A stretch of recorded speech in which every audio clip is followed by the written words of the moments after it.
Okay, let us say one more problem.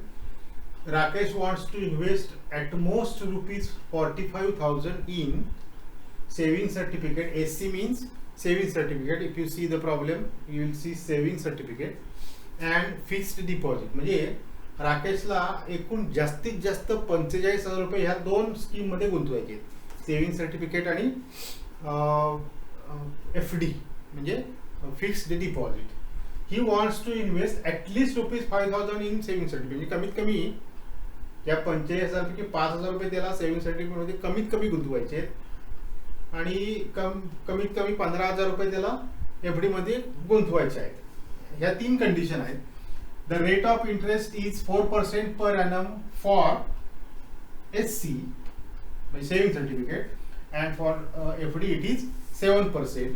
आता हा आपल्याला प्रॉब्लेम तयार करायचा, फॉर्म्युलेट करायचा. LPP to determine the maximum yearly income. आता एक गोष्ट लक्षात घ्या, असं तर होणार नाही खरं, म्हणजे FDचा रेट 60% आहे, त्यामुळे सगळेच्या सगळी रक्कम तो FD मध्ये गुंतवील हा सरळ साधा माणूस विचार केला. पण कंडिशन तशी नाही आहे, कारण त्याला कमीत कमी 5,000 रुपये सेव्हिंग सर्टिफिकेट मध्ये गुंतवायचेच आहे. हे ठरलेलं आहे, कमीत कमी आहे 5,000 रुपये, असं त्याचा अर्थ नाही. त्यामुळे आता आपल्याला ठरवायचं आहे की SC मध्ये किती गुंतवायचे आणि FD मध्ये किती गुंतवायचे. कारण प्रॉब्लेम वाचल्यानंतर आपल्याला काय काढायचं हे कळलं तर आपण त्याची स्टार्ट करू शकतो. आपल्याला काय काढायचंय, you want to find how many rupees he is investing in saving certificate and in FD. त्यामुळे पहिलं वाक्य असेल, let Rakesh invests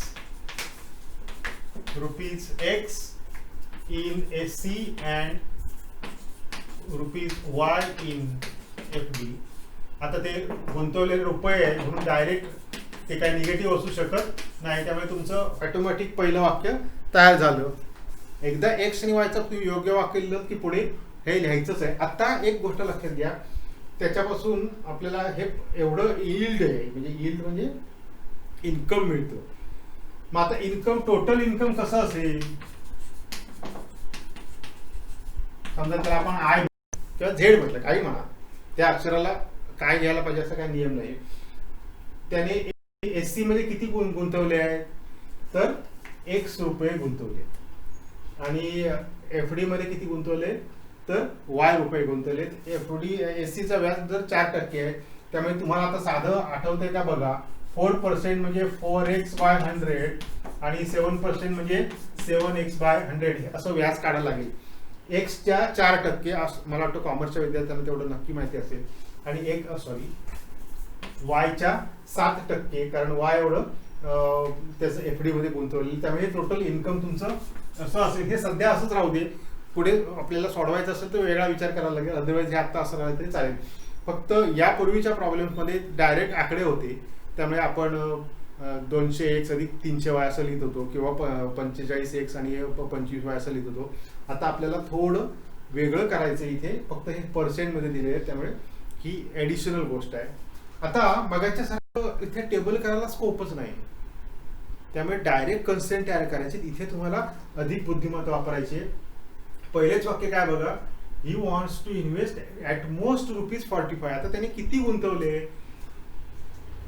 X रुपये SC मध्ये आहेत आणि Y रुपये FD मध्ये, त्यामुळे टोटल गुंतवणूक किती आहे त्यांची, तर X प्लस Y, आणि हे जास्तीत जास्त 45,000 रुपये आहेत. 45,000 पेक्षा जास्त गुंतवणार नाही, त्यामुळे 45000 असा तुमचा पहिला कन्स्टेंट तयार होईल.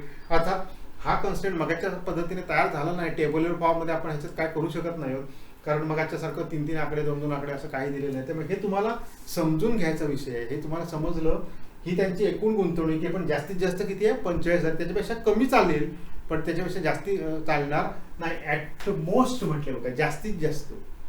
जास्तीत जास्त म्हणजे नेहमी लेस दॅन असतं, लक्षात घ्या. ॲटलिस्ट म्हटलं की ग्रेटर दॅन, आणि ॲट मोस्ट म्हटलं की लेस दॅन, बरोबर उलट त्याचा अर्थ आहे असं म्हणायला हरकत नाही.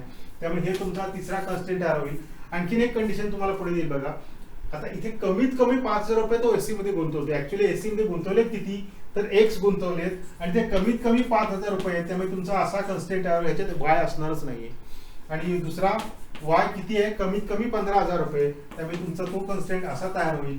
आता इथे तुमच्या लगेच लक्षात आलं असेल, ॲटमोस्ट जिथे आहे तिथे आपण लेस दॅन घेतलंय, आणि जिथे ॲटलिस्ट आहे तिथे आपण greater than or equal to घेतले. म्हणजे हा जो प्रॉब्लेम आहे याच्यात कन्स्ट्रेंट कसे आलेत बघा, एक कन्स्ट्रेंट लेस दॅन आला आणि उरलेले दोन ग्रेटर दॅन आले, हे नेहमी ग्रेटर दॅन असतातच. त्यामुळे असं काय अर्थ नाहीये की प्रत्येक एलपीबी मध्ये लेस दॅनच किंवा ग्रेटर दॅनच आले पाहिजेत असा कुठलाही नियम नाही. आणि म्हणून काय झालं, हेच LPB is to maximize income I is equal to 4x upon 100 plus 7x upon 100 subject to such that, लिहितो याचा अर्थ ते subject to आहे, such that नाहीये. x plus y less than equal to 45000, x greater than equal to 5000, y greater than or equal to 50000, x greater than or equal to 0, y greater than or equal to 0 असा तुमचा problem तयार होईल. ठीक आहे. Okay, see one more problem. आता मी क्रमाने खरं म्हणजे कागदातले चारही प्रॉब्लेम घेतलेत कारण चारही वेगवेगळ्या प्रकारचे आहेत. पहिला मिनिमायझेशनचा होता, मॅक्झिमायझेशनचा, दुसरा मिनिमायझेशनचा होता, तिसरा टेबल न तयार करण्याचा मिनिमायझेशनचा होता, सॉरी मॅक्झिमायझेशनचा होता, आणि आता हा परत एकदा घेतला तो सुद्धा मिनिमायझेशनचा आहे. पण इथे सुद्धा टेबल तयार करता येणार नाहीये. The construction company uses concrete block. आता तुम्हाला माहिती आहे की कन्स्ट्रक्शन कंपनीला जेव्हा भीती बांधायची असतात तेव्हा त्याला सिमेंटचे ब्लॉक तयार करायला लागतात किंवा विकत आणायला लागतात, made up of cement and sand. आता ते सिमेंट आणि सँडचे तयार म्हणजे वाळू आणखी सिमेंटचे तयार केले जातात. The weight of concrete block has to be at least 5 kg. त्या कॉन्क्रीट ब्लॉकचं जो वेट आहे म्हणजे वजन आहे ते कमीत कमी किती पाहिजे, एक्झॅक्टली 5 kg नाही म्हटलंय, it should be at least 5 kg. Okay.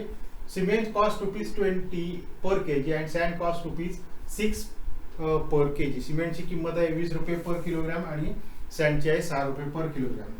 Standard consideration dictate that the concrete block should contain minimum 4 kg of cement and not more than 2 kg of sand. म्हणजे त्याच्यातलं जे प्रमाण आहे ते काय असावं याच्याविषयी काही गाईडलाईन दिलेले आहेत. त्याच्यामध्ये कमीत कमी 4 किलो सिमेंट तर पाहिजेच, मिनिमम 4 kg ऑफ, आणि वाळू जी आहे ती 2 किलोपेक्षा जास्त असता नाही. बघा कसं वाक्य दिलेलं आहे, म्हणजे ॲटमोस्ट 2 kg ऑफ सँड असा त्याचा दुसरं अर्थ आहे.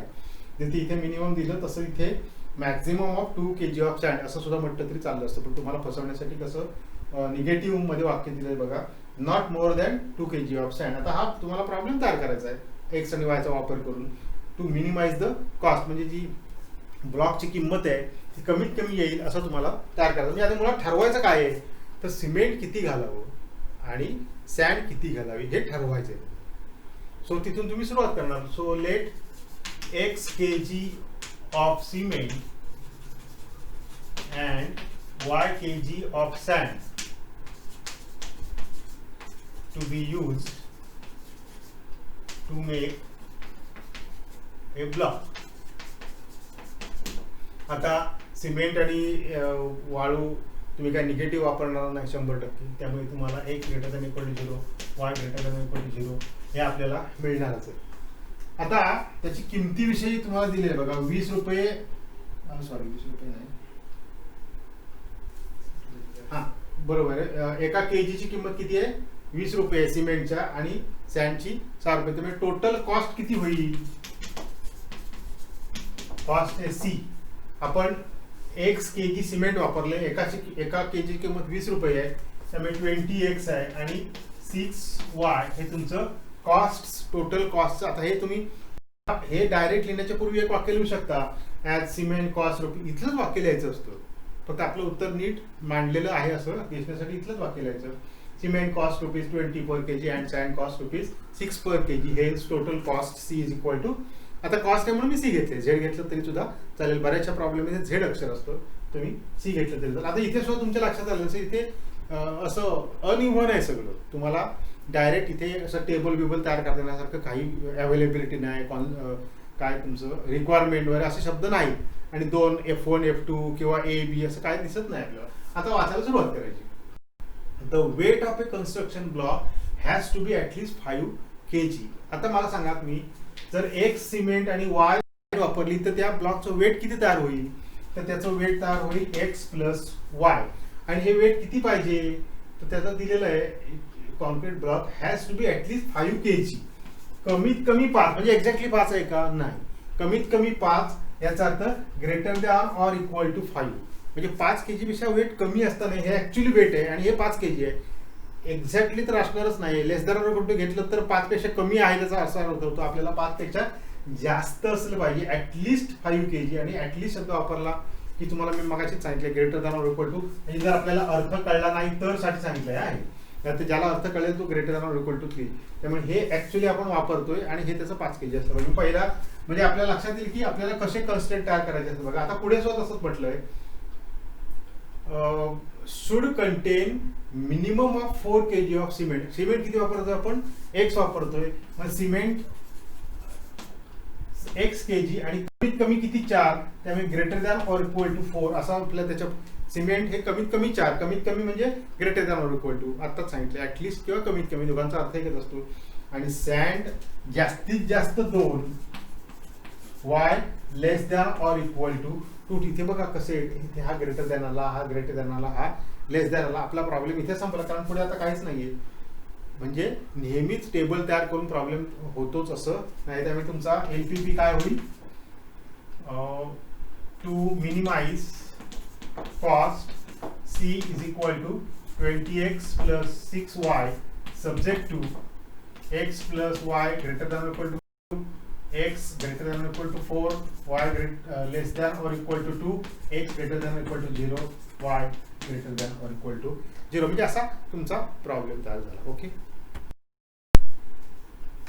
So let us have one more problem of the same type. In a cattle breeding farm, it is prescribed that food ration for one animal must contain 14, 22 and 1 units of nutrients. म्हणजे cattle breeding form म्हणजे तुम्हाला कळलं असेल,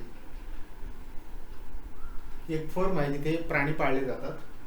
त्यांना 14, 22 आणि 1 असं nutrients लागतं. A, B आणि C या टाईप. म्हणजे A चं 14 लागणार आहे, B चं 22 लागणार आहे आणि C चं 1 लागणार आहे. 2 अन्नपदार्थ आम्ही त्याला आपण देतो ते मिळवण्यासाठी, म्हणजे हे 3 गोष्टी मिळवण्यासाठी.